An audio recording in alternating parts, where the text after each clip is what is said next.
Vamos a hablaros de filosofía de la educación. ¿Qué tiene la filosofía que decir acerca de la educación? ¿Qué relación hay entre ellas? Seguramente porque me dedico a ambas cosas a la vez, creo que la relación entre filosofía y educación es muy estrecha. Incluso en cierto sentido diría que filosofía de la educación es un concepto redundante. Como mínimo, filosofar sobre la educación y educar en la filosofía son dos cosas muy cercanas, porque la filosofía, según dice su nombre, es el amor por el saber, la amistad con la sabiduría, pero no entendida solo en el sentido teórico de intentar comprender la esencia y el fondo de todas las cosas, sino también, y quizás sobre todo, en el sentido práctico de aprender a tener una vida buena, lo que no tiene por qué equivaler necesariamente a una buena vida. Y la educación, a diferencia de la instrucción, de la formación técnica, etc., debería ser el proceso por el cual aprendemos precisamente a tener una vida buena.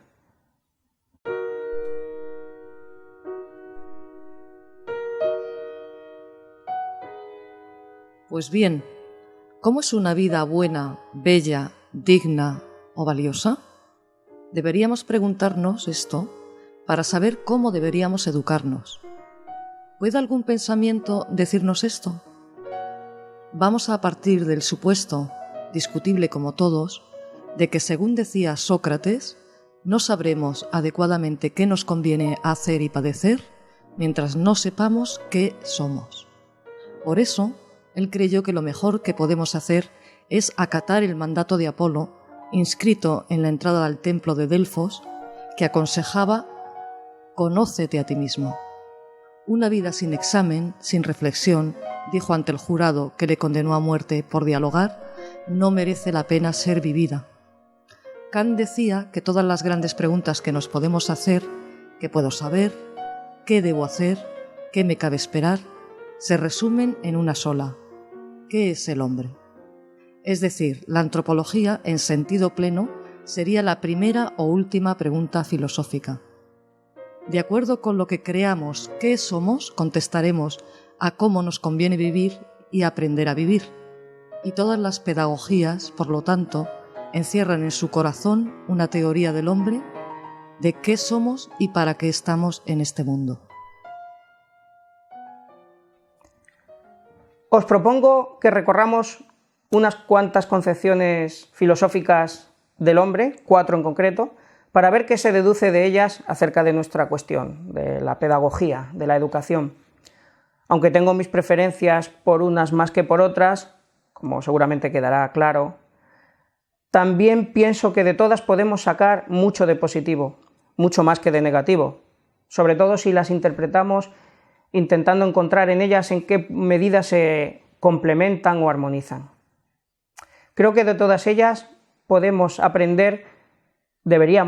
aprender que la educación tiene que ser un proceso hecho de comprensión, de libertad y de felicidad, y que nada justifica una pedagogía, un método educativo basado en la memorización, en el aburrimiento y en la coerción.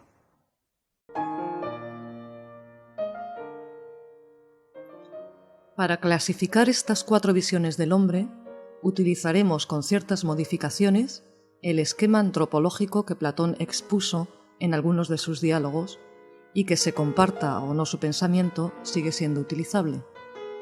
Según este esquema, el hombre consta de 3 partes principales: el intelecto, la fuerza de voluntad y los deseos, que quedan ubicadas míticamente en la cabeza, el tórax y el abdomen, y que son simbolizadas en el mito del carro alado por el auriga y los 2 caballos. A ellas les corresponden como virtudes la sabiduría, la valentía y la moderación o equilibrio. Nosotros lo vamos a entender de la siguiente manera. Vamos a renombrar ligeramente esas partes o aspectos fundamentales o funciones de la psique. Hablaremos, por lo tanto, de sentimientos o emotividad, voluntad e intelecto.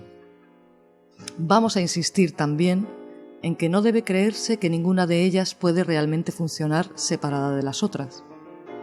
Veamos, por lo tanto, esos tres aspectos del alma. El aspecto emocional siente todos los matices posibles entre los dos polos sentimentales, positivo y negativo, del placer y el dolor, de la felicidad y la tristeza. Miedo, esperanza, alegría, melancolía. Seguramente muchos animales tienen sentimientos, pero unos son capaces de sentimientos más complejos y refinados que otros. El ser humano es capaz de sentir no solo hambre y frío, miedo, etc., sino sentimientos mucho más sublimes, como los que provoca la música o los sentimientos religiosos y metafísicos, como la angustia o el transporte místico. Por supuesto, no hay sentimientos si no hay también inteligencia y voluntad, al menos en cierto grado. Seguramente no es posible sentir esperanza sin tener alguna idea de lo que se espera y de que eso lo queremos. El aspecto volitivo toma decisiones, elige, quiere algo. También tiene dos polos, uno positivo y otro negativo. Queremos o rechazamos algo. Muchos animales tienen voluntad, aunque no todos en el mismo grado. En nosotros, humanos, la voluntad es bastante autónoma respecto de determinaciones instintivas. No es posible seguramente tener voluntad sin tener sentimientos e inteligencia, aunque ¿cómo influyen los unos y la otra en las decisiones? Este es un problema fundamental, como ya veremos.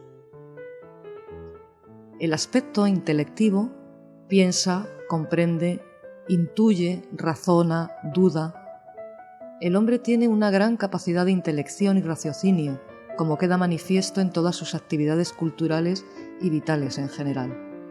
Es la razón, por ejemplo, la que le permite representarse su vida y destino como un todo y plantearse cosas como su identidad y su supervivencia, o sin ir más lejos, qué hacer con su vida y cómo educarse. Ahora podemos pensar cada una de las diferentes concepciones acerca del hombre y, por tanto, de la educación, de acuerdo con el peso o la importancia relativa que conceden a cada una de estas diferentes partes o aspectos de la psique que acabamos de distinguir. Aunque lo ideal sería que estuviesen en armonía entre ellas, si el hombre está ante el continuo problema de cómo vivir, es porque hay algún conflicto interno. ¿Es un conflicto entre el corazón y la cabeza? ¿Es un conflicto dentro de la cabeza, entre la voluntad y las emociones, entre la razón y el deseo? Cada concepción antropológica se distingue por la jerarquía o la relación de armonía que establece entre esas partes de la psique. Ahora bien, cada una de estas concepciones antropológicas que vamos a recorrer podría interpretarse de múltiples formas de acuerdo con diferentes aspectos y variables. Yo creo que para el problema de la educación el más influyente es qué respuesta demos a la cuestión siguiente. ¿El ser humano por naturaleza tiende hacia el bien o hacia el mal? Es decir, si somos optimistas o pesimistas. Las personas se distinguen entre quienes ven la botella medio llena y quienes la ven medio vacía.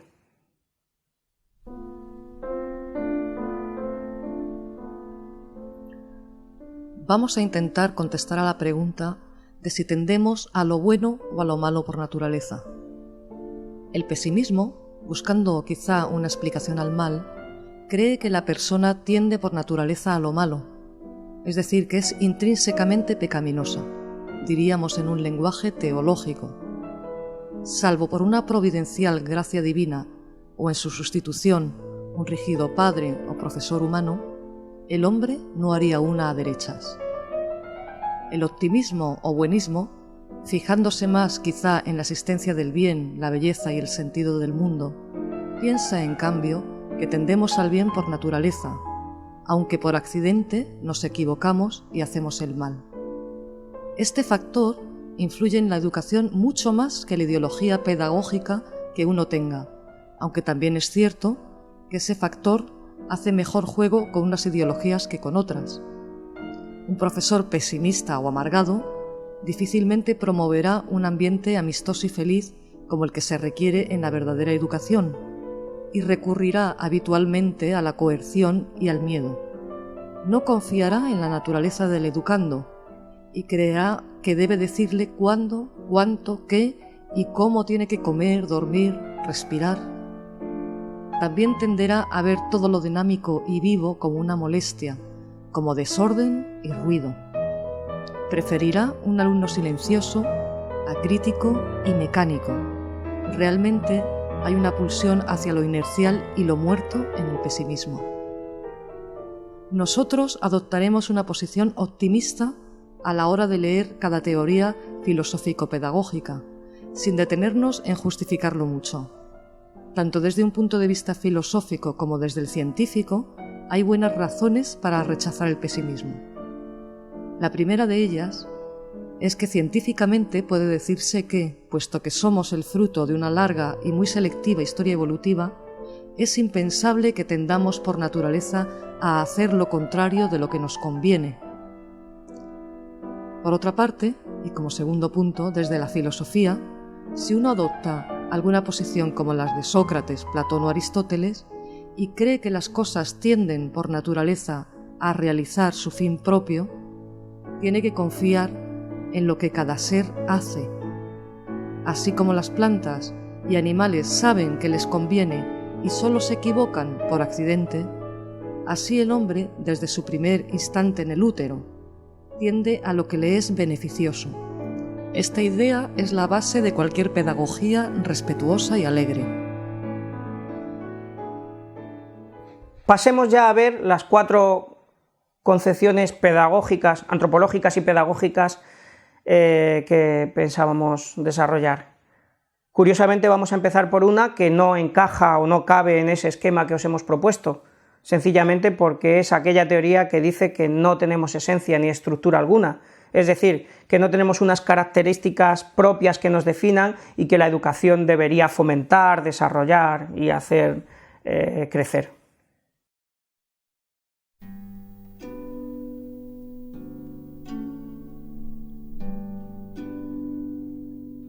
Veamos, por lo tanto, la primera antropología, aquella que afirma que el hombre no tiene una esencia. ¿Qué es el hombre y para qué está? Esta teoría contesta, es nada y está para nada. Es decir, no somos nada predeterminado, no tenemos esencia ni finalidad prescrita, sino que somos una existencia completamente abierta. Estamos condenados a ser libres, decía Sartre.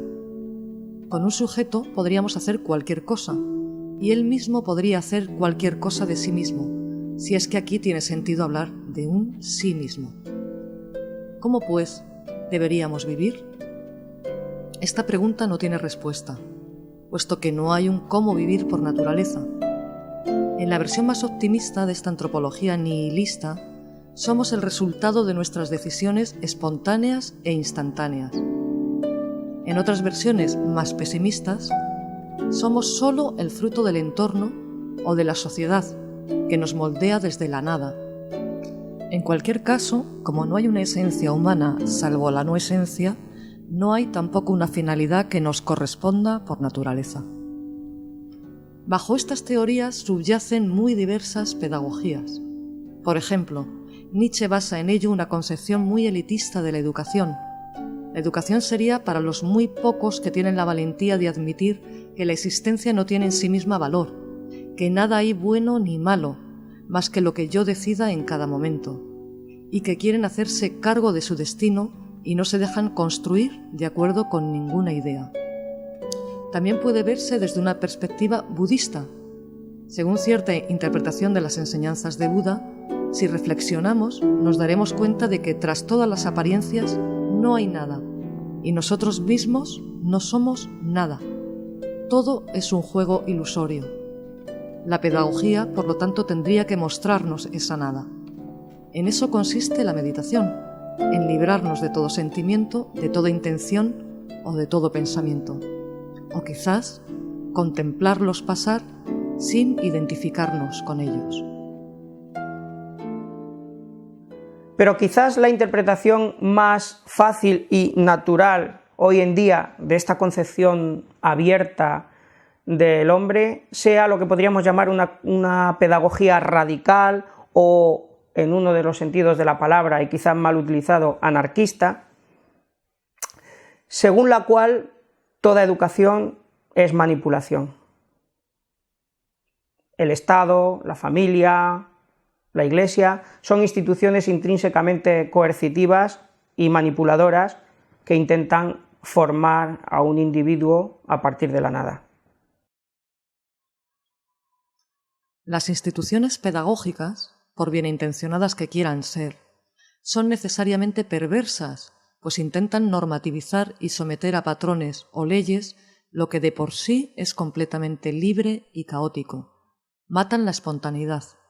Además, someten constantemente al individuo a evaluación y a juicio exterior y superior, cuando el único juicio admisible, si acaso, es el que hace uno mismo en el instante mismo. Es por tanto imposible que una escuela sea un lugar de realización y vida. La única educación pensable sería la no educación, la no intervención, dejando al niño en un juego completamente libre y espontáneo, sin reglas ni finalidades, sin recompensas ni evaluación. Toda intervención es condicionamiento externo. Poca gente se mantiene consecuente con esta concepción tan radical y tan abierta del ser humano cuando se trata de llevarla a la práctica. Realmente es prácticamente imposible. Es más bien una opción teórica, extrema, pero hay que tenerla en cuenta porque a nivel argumentativo influye en la praxis pedagógica. Pensemos qué praxis pedagógica nos recomienda. La no intervención. Pero la no intervención tampoco es neutral. Si una madre o un padre acarician a su hijo o dejan de hacerlo, si le recriminan una acción poco solidaria o le dejan actuar a su antojo sin siquiera ofrecerle unos argumentos por temor a manipularle, eso no es neutral. La no intervención es también una forma de manipulación, o al menos de abandono. Por otra parte, ¿puede un pensamiento radical como el que comentamos denunciar la manipulación de la escuela, de la familia o de la sociedad? Pues no puede hacerlo, porque esto implicaría que hay algo bueno y malo por naturaleza, algo que le corresponde a la persona y que habría que proteger. Pero si lo bueno y lo malo son solo inventos o constructos del individuo en el instante, entonces, ¿cómo calificar de mala una educación cualquiera, por coercitiva o monstruosa que sea? Incluso si pretendemos reclamar el derecho de cada uno a hacerse como él desee, estamos reconociendo que, por naturaleza, es buena la libertad de cada uno, es decir, que existe un derecho natural ajeno y anterior a que el sujeto lo construya, o más bien lo descubra.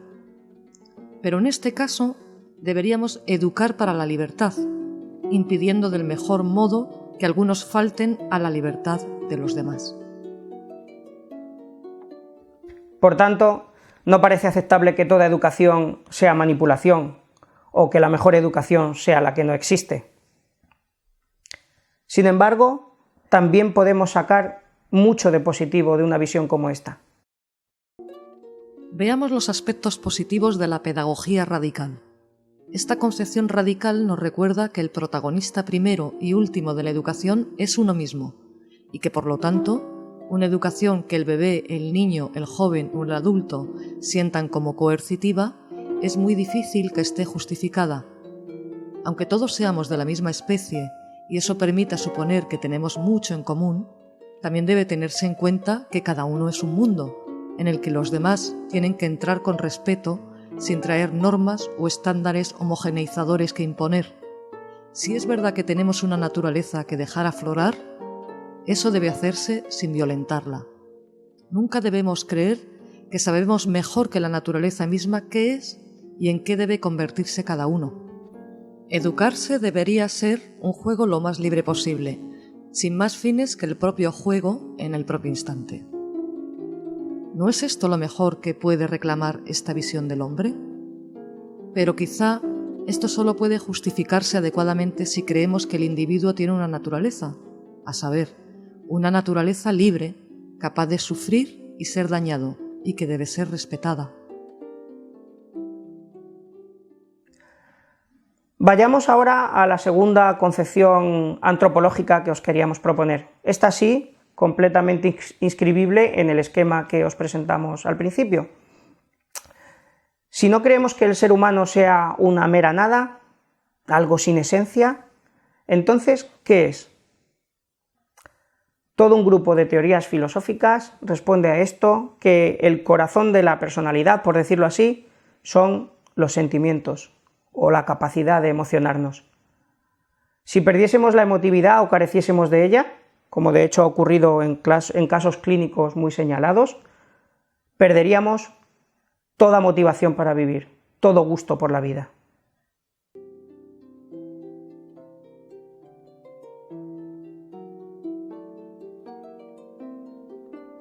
Expliquemos ahora la segunda antropología, aquella que afirma que nuestra esencia son los sentimientos. Podríamos llamar a esta antropología sentimentalista o emotivista. La finalidad última de la vida es ser feliz, entendiendo esto en el sentido de que lo que al fin y al cabo determina o debería determinar nuestros actos es lograr un estado sentimental positivo lo más duradero e intenso posible. La bondad de la vida se mide por la felicidad vivida. Los hedonistas antiguos como Aristipo y Epicuro y los sentimentalistas modernos como David Hume o John Stuart Mill representan esta concepción. Esto no hay que entenderlo en el sentido burdamente egoísta de que solo me interese mi satisfacción privada. La mayor parte de los filósofos sentimentalistas piensan que estamos dotados por naturaleza de un fuerte sentimiento empático que nos hace estar alegres cuando están alegres nuestros semejantes y sufrir cuando éstos sufren, es decir, nos compadecemos. También tenemos sentimientos asociados con el trato solidario a las personas. Por ejemplo, sentimientos de injusticia cuando vemos un trato desigual. Tampoco hay que entender el sentimentalismo en el sentido básico de deseo de placeres primarios. Prefiero ser un Sócrates insatisfecho que un cerdo satisfecho, llegó a escribir John Stuart Mill. La diferencia entre satisfacciones no es quizá meramente cuantitativa, sino cualitativa. Hay sentimientos muy sublimes, como los que provoca el arte, la ciencia, la moral o el sentimiento religioso. No se pueden seguramente poner en la misma balanza sentimientos como el hambre y el arrobo ante la música de Bach o el sentimiento provocado por la contemplación de la injusticia. Tampoco hay que pensar que nuestros sentimientos sean diáfanos. Podemos confundirnos respecto a lo que nos hará realmente felices. Es más, incluso podríamos no saber bien qué es lo que sentimos, o no reconocerlo adecuadamente. Así que hay lugar para una verdadera educación sentimental. Pero en cualquier caso, lo que da valor a nuestra vida y a nuestras valoraciones son, en último extremo, los sentimientos. Nuestra inteligencia y nuestra voluntad están al servicio de las emociones. ¿Qué pedagogía tendría que recomendarnos este tipo de concepción sentimentalista o emotivista del hombre? Seguramente la mayor parte de las concepciones pedagógicas modernas, especialmente las llamadas alternativas, se inspiran en este tipo de antropología y hacen bien en prestar atención a este elemento, aunque solo fuera porque ha sido un factor olvidado y despreciado a lo largo de la tradición pedagógica, que incluso ha llegado a decir que la letra con sangre entra y que el dolor engrandece. Veamos las pedagogías sentimentalistas. Obviamente, una pedagogía sentimentalista tendrá que defender que el objetivo último y fundamental de la educación es conseguir personas felices, que gestionan bien sus sentimientos, en armonía con su entorno social y natural. ¿Qué contenidos y qué medios tendrá la educación? En cuanto a los contenidos, todo es importante saberlo, pero cada cosa lo es en diferente grado y modo, según esté orientada a conseguir el objetivo último de la felicidad humana. Se nos debe instruir, por ejemplo, para ser capaces de realizar trabajos eficientemente o para apreciar el arte, etc. Pero solo si y en la medida en que eso nos puede conducir a la felicidad individual y colectiva, no por el mero objetivo de producir o por algún otro fin, por sublime que parezca. Una existencia infeliz nunca está justificada y la felicidad es, como mínimo, la prueba de que lo hemos hecho bien. Por eso, el principal contenido de la educación debería ser la educación sentimental o emocional, tan ausente en la mayoría de los sistemas educativos. Aprender a reconocer nuestros propios sentimientos y a gestionarlos adecuadamente o felizmente. En eso consistiría, sobre todo, el autoconocimiento. ¿Y qué decir del modo de realizar esta educación emocional? La clave es el amor y el respeto por los sentimientos del niño o del educando en general, desde el primer momento de su existencia en el útero materno hasta el último día de su vida. Solo mediante el respeto de los sentimientos podemos conseguir conducir a una persona a aquello que le conviene para vivir una vida buena y feliz. Podemos estar seguros de que todo aquello que resulta más doloroso que satisfactorio es perjudicial y no supone una correcta educación. En ese camino, además, es esencial dar prioridad a la satisfacción sobre el dolor, porque podría pensarse quizás que puesto que lo que nos mueven los sentimientos, una administración bien medida de placeres y dolores, premios y castigos, es la única manera de conducir a alguien hacia donde queremos que vaya, lo que se suele llamar, bastante inadecuadamente, conductismo. Sin embargo, y dejando aparte que la educación no puede plantearse en términos de conducir a nadie a donde nosotros deseemos, hay que señalar la asimetría que existe entre satisfacción y dolor, entre premios y castigos. Tanto los filósofos como los psicólogos suelen coincidir en que el refuerzo positivo de la conducta es mucho más útil que el negativo. Bajo los castigos, el sujeto actúa con miedo y autodesconfianza, y eso no solo no potencia, sino que inhibe sus capacidades. Bajo el estímulo positivo, en cambio, el sujeto se siente más seguro y da lo mejor de sí. Por tanto, la educación debería consistir más en hacer feliz al que va por buen camino que hacer mal al que se equivoca. No podemos forzar o violentar. Por tanto, un sentimentalismo optimista y positivo goza de mayor justificación que uno pesimista y negativo. Esta teoría tiene, a mi juicio, muchas cosas positivas, pero filosóficamente se le pueden plantear también ciertas objeciones.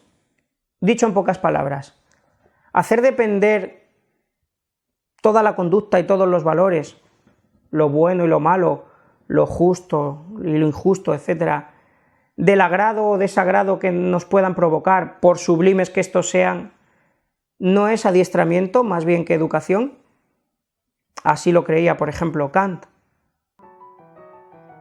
Veamos ahora las objeciones que pueden hacérsele a la pedagogía sentimentalista. ¿Pueden entrar en conflicto nuestras expectativas de satisfacción con nuestras creencias acerca de lo que sería justo o correcto? Y en ese caso, ¿habría que inclinarse por lo primero? Pensemos en los siguientes supuestos. Por ejemplo, una madre que sufre mucho por la muerte de su hijo. ¿Podría ésta, mediante técnicas futuras, extirpar de su cerebro toda la historia de su hijo, o al menos el sufrimiento que conllevaba? Simplemente ya no sufriría por ello. ¿Deseará la madre algo así? ¿Debe desear una persona algo así? Veamos otro ejemplo. Una versión generalizada de la droga o máquina de la felicidad. Supongamos que existe una droga que, en una sola toma, te proporcionara la felicidad perpetua, pasara lo que pasara. ¿Tomarías dicha droga? Veamos otro caso. Unos enemigos muy superiores en fuerza a nosotros nos piden, a cambio de no atacarnos, que sacrifiquemos a una persona inocente. ¿Deberíamos hacerlo? ¿Deberíamos satisfacer a todos o a la mayoría? Parece que hay cosas que no se pueden medir por la satisfacción que reporten o pudieran reportar. La verdad, la justicia, quizá no son negociables en términos emocionales. Llevar una vida auténtica o decente puede ser más importante que ser felices, supuesto que se diera este conflicto. ¿Por qué habría de ser más importante respetar nuestros sentimientos que nuestras convicciones? Es más, normalmente estamos sacrificando nuestro placer por cosas que creemos necesarias y justas, y no solo como un medio para conseguir mayor satisfacción, porque muchas veces, además, ni siquiera sabemos si podríamos conseguirla. ¿Es acaso absurda la actitud de quien es capaz de sacrificar su vida o dejarse torturar por los demás, aunque parece que no va a obtener ninguna felicidad por ello? ¿No será más correcto, como decían los romanos, fiat iustitia et pereat mundus, hágase justicia y perezca el mundo?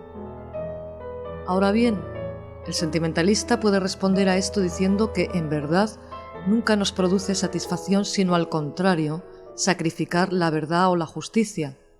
Nadie siente satisfacción ante la expectativa de una riqueza injusta. Algo así produce un remordimiento insoportable. Esto es seguramente cierto e indica que entre los diferentes aspectos de nuestra alma hay mayor armonía de la que normalmente se cree. Pero la cuestión es, ¿cuál es la causa y cuál es el efecto? ¿Los sentimientos son la causa o son el efecto de lo valioso? Es decir, la equidad o la veracidad, por ejemplo, ¿son valiosas porque son satisfactorias o son satisfactorias porque son intrínsecamente valiosas? Quizás los sentimientos sean más bien el síntoma que acompaña al ser justos y veraces. En este caso, sin rechazar cuanto de bueno tenga el respeto por los sentimientos, habrá que repensar qué es el hombre y cómo educarle. Quizá haya que ir más allá de una educación sentimental, dando más peso a una educación moral y racional, aun sabiendo que todos estos aspectos están siempre interrelacionados. Por supuesto, pese a que se le pueden plantear ciertas objeciones, hay mucho de positivo e incluso podríamos decir de necesario en estas pedagogías que rescatan y reivindican el respeto de los sentimientos y de las emociones. Centrémonos ahora en los aspectos positivos de la pedagogía sentimentalista o emotivista. Los sentimientos han sido despreciados y demonizados a lo largo de una historia tontamente pseudo-racional, torpemente mística y represora.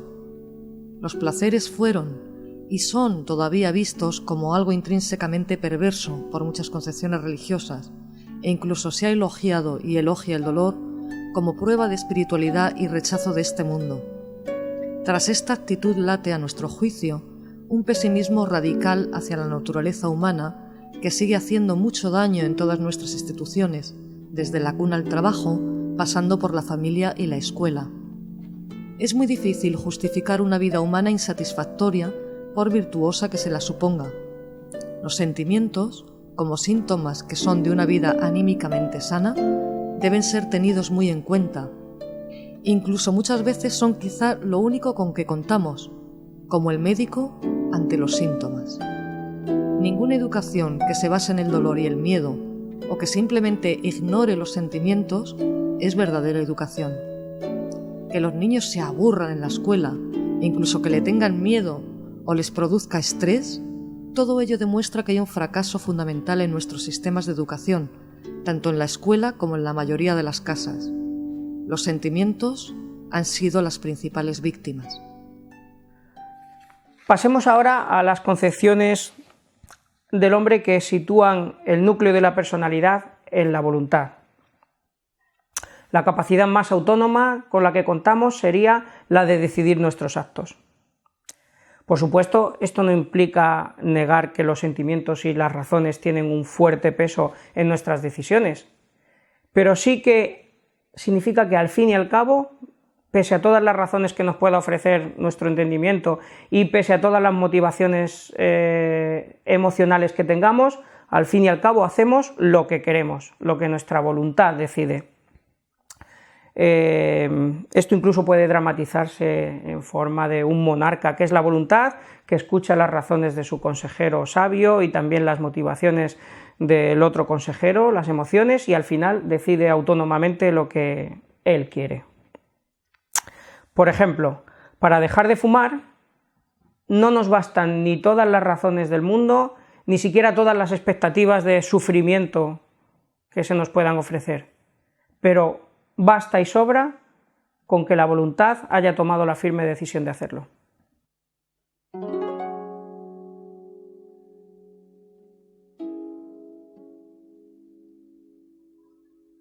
Veamos ahora la tercera antropología, aquella que se sustenta en la fuerza de voluntad.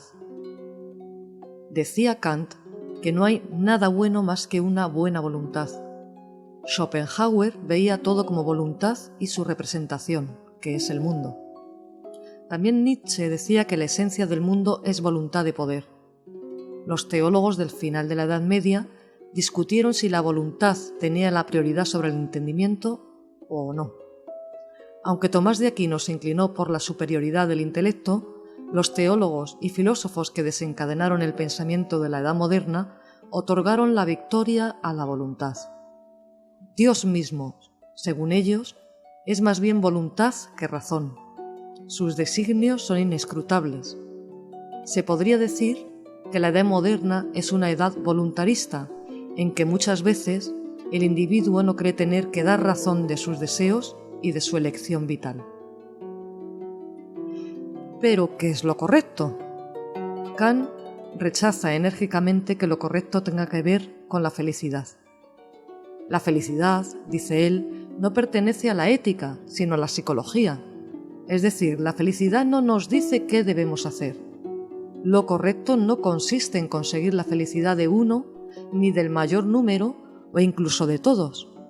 Lo correcto consiste simplemente en respetar la ley que toda conciencia moral tiene inscrita, a saber, que no puedo querer para mí mismo algo que no quiera a la vez para cualquier ser racional que se encuentre en mi situación. Kant llama a este principio imperativo categórico o incondicional, y es lo que se llama también regla de oro en la tradición ética. También la expresa Kant diciendo que no es lícito tratar a una persona como un mero medio. Tan libre como soy yo, tiene que poder serlo cualquier otro.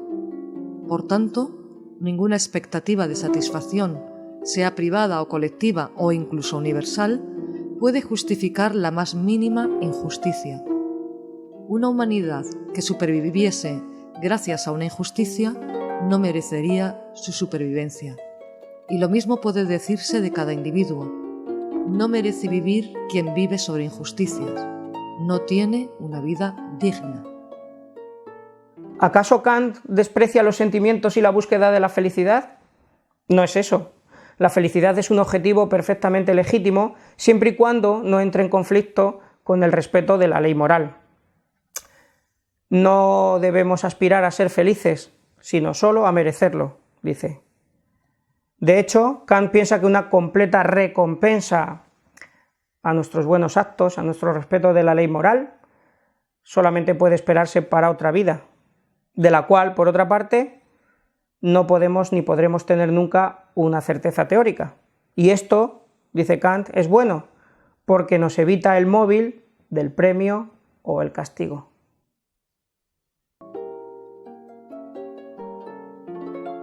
Veamos ahora la pedagogía voluntarista.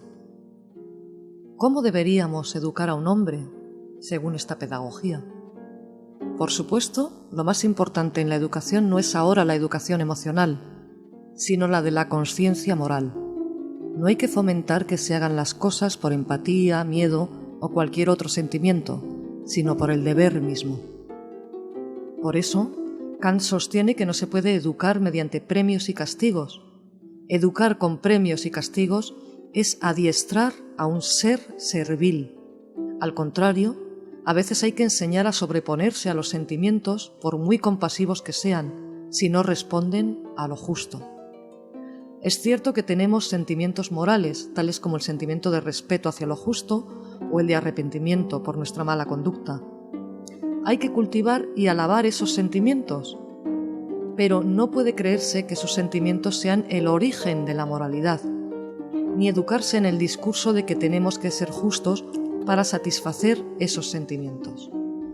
Entonces debemos preguntarnos, si la conciencia moral ya la tenemos, ¿para qué es necesario educarla? Un poco rusenianamente, Kant piensa que está escondida tras las sutilezas con las que la astucia intenta justificar nuestra mala inclinación al placer injusto.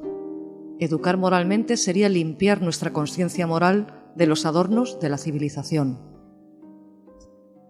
¿Esto quiere decir que Kant no fuese partidario de castigos y recompensas? En absoluto. Es más, Kant era muy rigorista y sostenía que la única ley penal justa, tanto para la sociedad como para la escuela, es la ley del talión, es decir, la del ojo por ojo y diente por diente.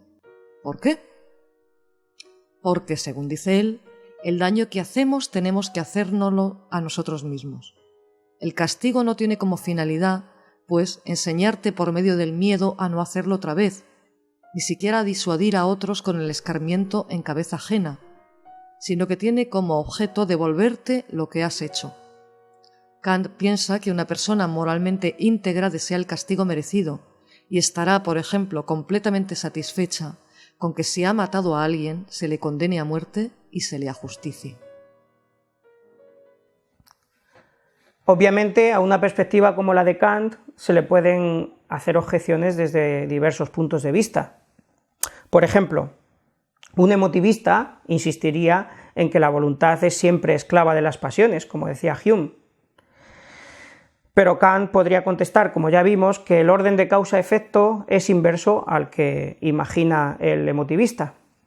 Vamos a centrarnos ahora en las críticas que se le podrían hacer a una perspectiva como la kantiana desde el punto de vista socrático o socrático-platónico, o podríamos llamarlo también intelectualista.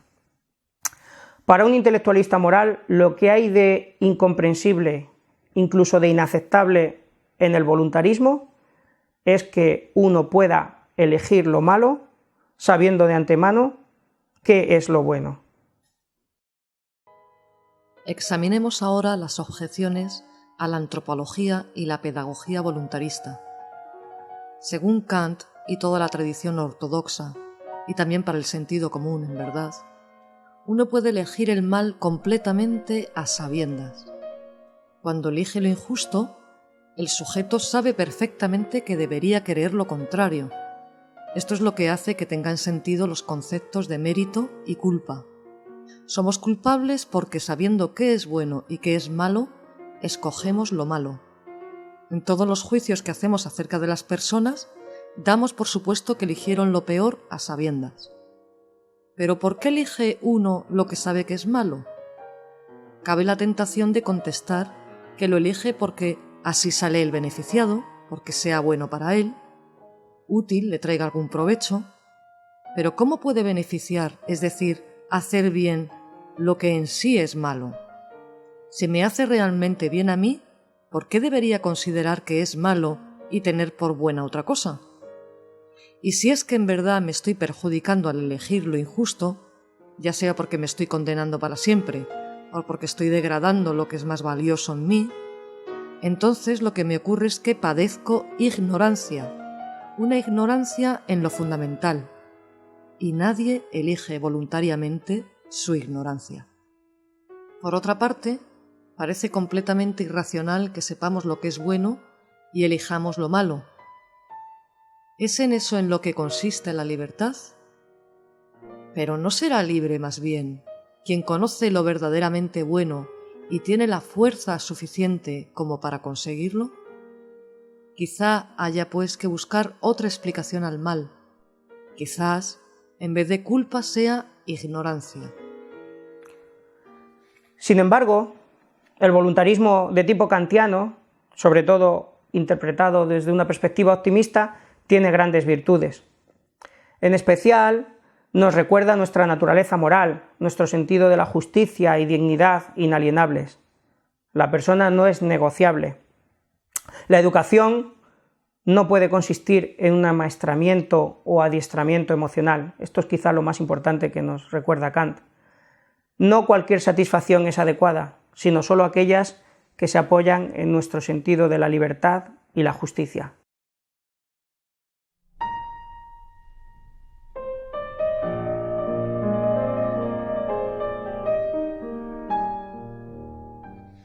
Vamos a hablar, por último, de una concepción antropológica y pedagógica que podríamos llamar socrática o socrático-platónica.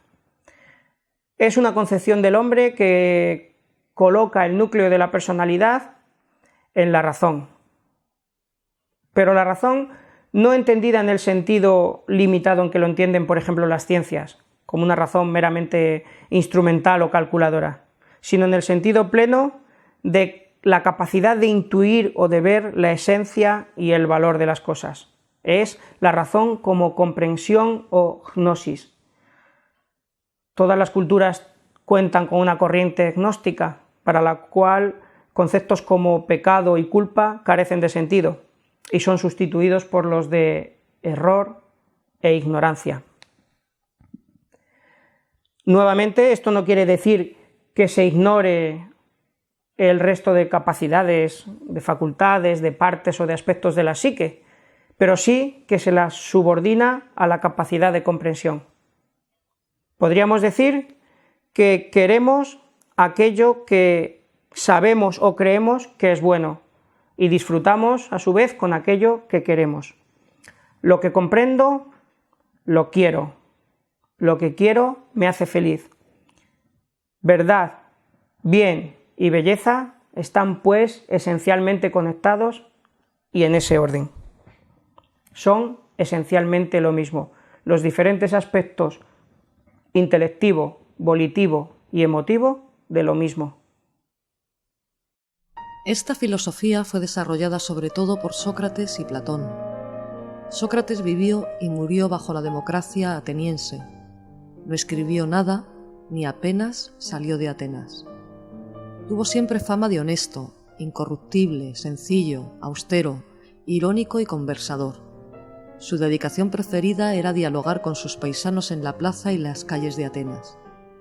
En su época, algunos intelectuales, los sofistas, o sea, los sabios, educaban a cambio a veces de fuertes remuneraciones, en técnicas del saber hablar y otros saberes.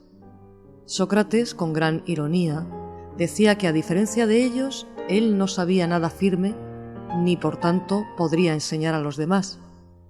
Porque, ¿qué es lo más importante que hay que saber?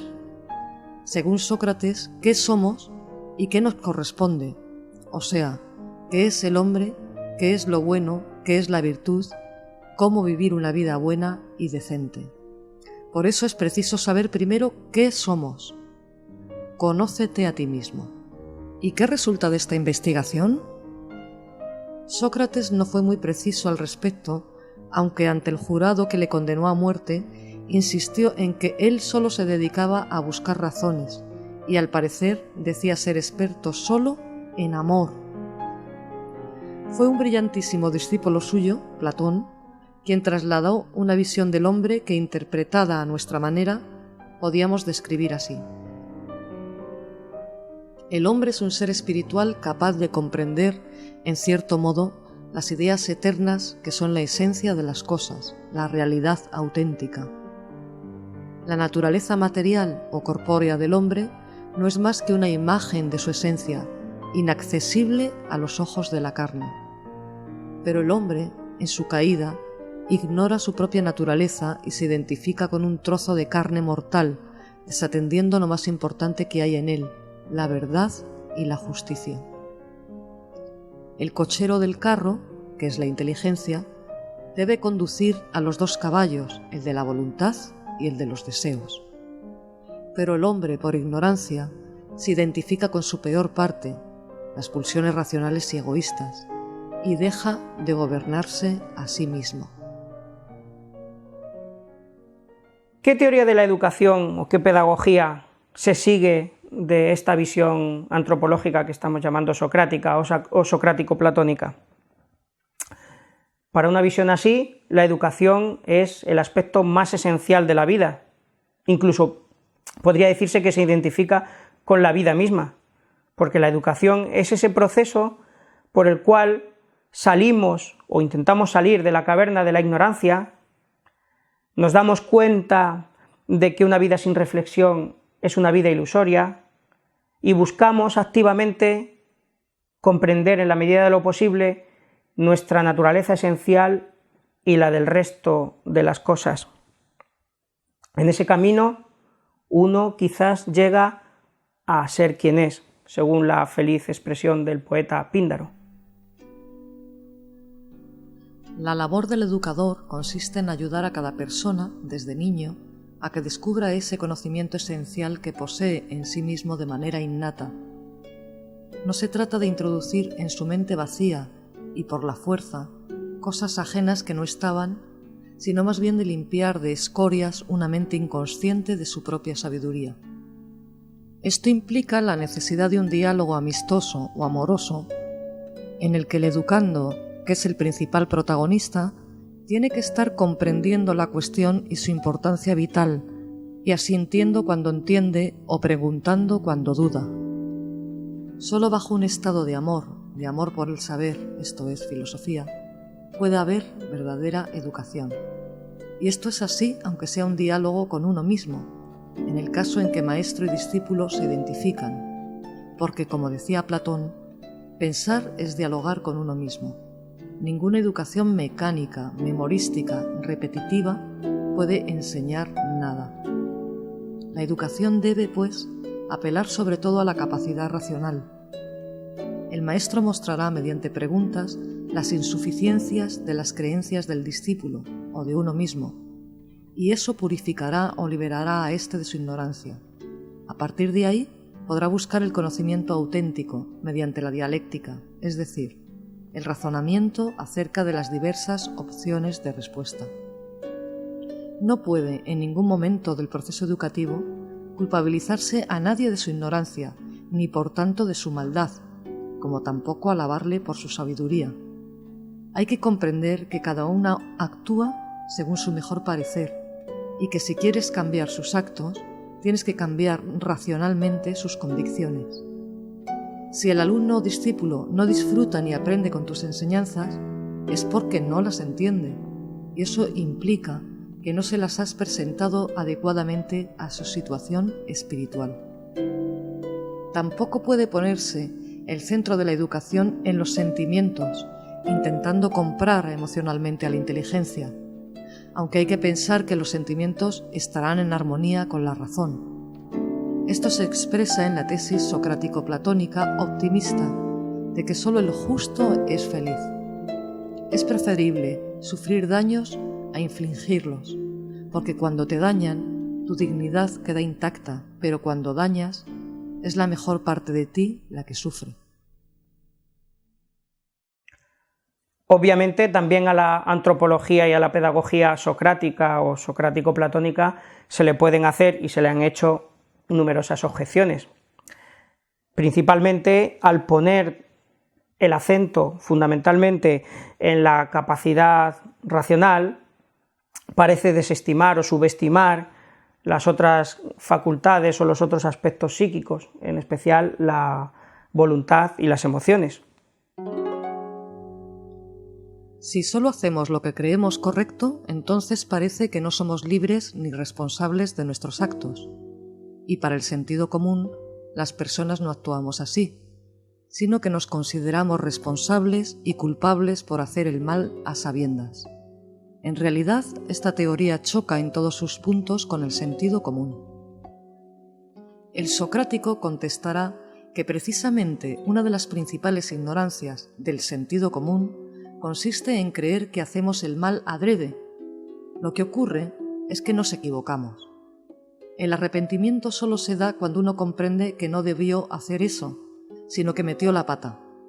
Desde luego, esta es una moral muy difícil de aceptar, porque habitualmente pensamos en términos de venganza más que de razón y de justicia.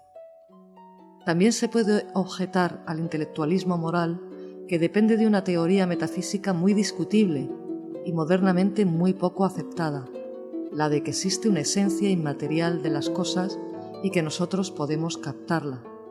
Sin embargo, quizás se pueda compartir bastante de la pedagogía socrático-platónica sin compartir exactamente sus tesis metafísicas.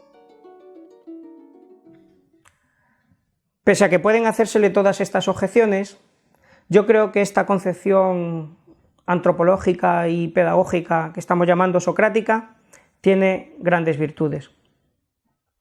De hecho, es mi preferida, y creo que solo ella puede fundamentar plenamente una pedagogía que sea a la vez respetuosa con el educando y racional, que ni amaestre mediante condicionamiento emocional ni culpabilice, sino que cifre todo el mal en la ignorancia y deposite toda su confianza en la educación. Como ejemplo, me gustaría dejaros con 2 pasajes de Platón que me acompañan a menudo.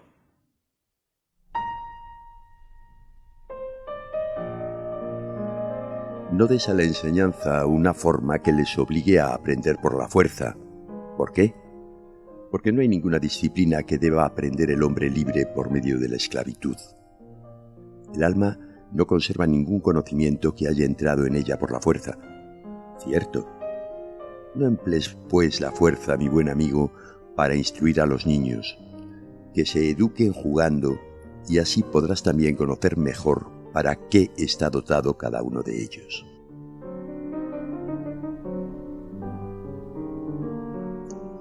Entre las enseñanzas verbales, creo que unas siguen un camino abrupto y otras uno más llano.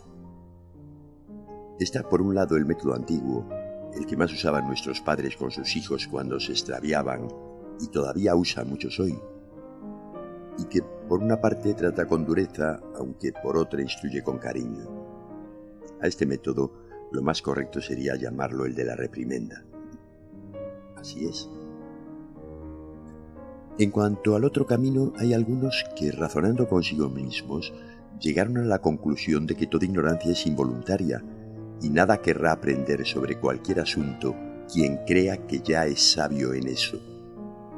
Por lo que dicen que la educación mediante reprimendas conlleva mucho sufrimiento y da poco resultado. Y creen bien. Y como rechazan estas maneras, usan otras. ¿Cuáles? Empiezan haciéndoles preguntas sobre lo que afirman a quienes creen que están diciendo algo cuando en verdad no están diciendo nada. Y una vez les tienen confundidos, cuestionan fácilmente sus opiniones. Juntan sus diferentes razonamientos, los ponen unos frente a otros y les demuestran que afirman cosas contrarias a la vez sobre lo mismo. Al verlo, aquellos se encolerizan consigo mismos y se tranquilizan para con los demás.